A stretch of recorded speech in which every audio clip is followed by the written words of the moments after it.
สภาวะการแยกรูปนามซึ่งเป็นผลอันเกิดจากการปฏิบัติธรรมตามคำสอนของพระพุทธเจ้าหลายคนอาจสงสัยว่ารูปนามคืออะไรและทำไมเราต้องแยกรูปนามในคำสอนของพระพุทธองค์ชีวิตนี้ไม่ได้มีตัวเราอย่างที่เราคิดแต่ประกอบด้วยสิ่งที่เรียกว่ารูปและนามรูปคือส่วนที่เป็นร่างกายสิ่งที่จับต้องได้เช่นผมขนเล็บฟันหนังกล้ามเนื้อกระดูกรวมถึงลมหายใจเข้าออกความร้อนความเย็นส่วนนามคือส่วนที่เป็นจิตใจความรู้สึกสุขทุกข์เฉยๆความจำความคิดความปรุงแต่งการรับรู้ทางตาหูจมูกลิ้นกายใจเมื่อเรายังไม่ปฏิบัติธรรมเราจะรู้สึกว่าฉันโกรธฉันทุกข์ฉันปวดแต่เมื่อเราปฏิบัติธรรมด้วยการฝึกสติไปเรื่อยๆสิ่งที่ค่อยๆเกิดขึ้นคือการเห็นว่าไม่ใช่ฉันปวดแต่เป็นความปวดเกิดขึ้นที่กายไม่ใช่ฉันโกรธแต่เป็นความโกรธเกิดขึ้นในจิตนี่แหละครับคือจุดเริ่มต้นของการแยกรูปนามยกตัวอย่างให้ง่ายเวลานั่งสมาธิไปสักพักแล้วเกิดอาการปวดขาก่อนปฏิบัติเราจะรีบขยับเพราะคิดว่าเราทนไม่ได้แต่ถ้ามีสติเราจะเริ่มสังเกตว่าอาการปวดเป็นเพียงสัญญาณทางกายมันเกิดขึ้นตั้งอยู่และค่อยๆเปลี่ยนแปลงในขณะเดียวกันใจของเราก็มีอาการอีกแบบหนึ่งคือความรำคาญความไม่ชอบความอยากให้หายเมื่อเห็นชัดแบบนี้เราจะเริ่มเข้าใจว่าความปวดเป็นรูปความไม่ชอบเป็นนาม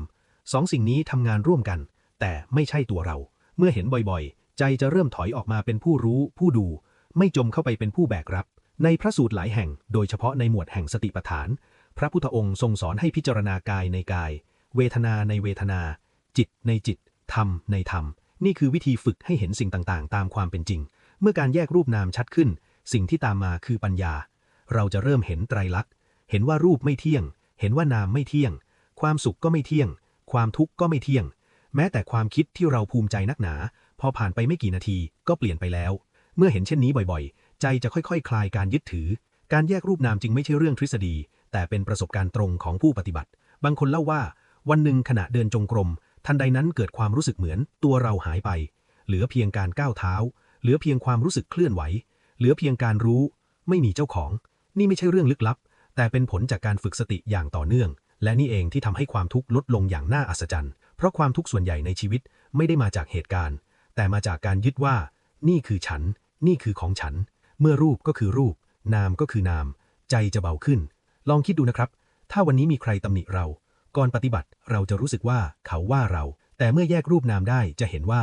เสียงมากระทบหูเป็นรูปความหมายที่เกิดขึ้นเป็นนามความไม่พอใจก็เป็นนามอีกชั้นหนึ่งทุกอย่างเป็นกระบวนการไม่มีตัวตนถาวรที่ถูกทำร้ายเมื่อเห็นเช่นนี้ความโกรธจะเบาบางใจจะมีพื้นที่ให้เมตตานี่คืออิสรภาพภายใน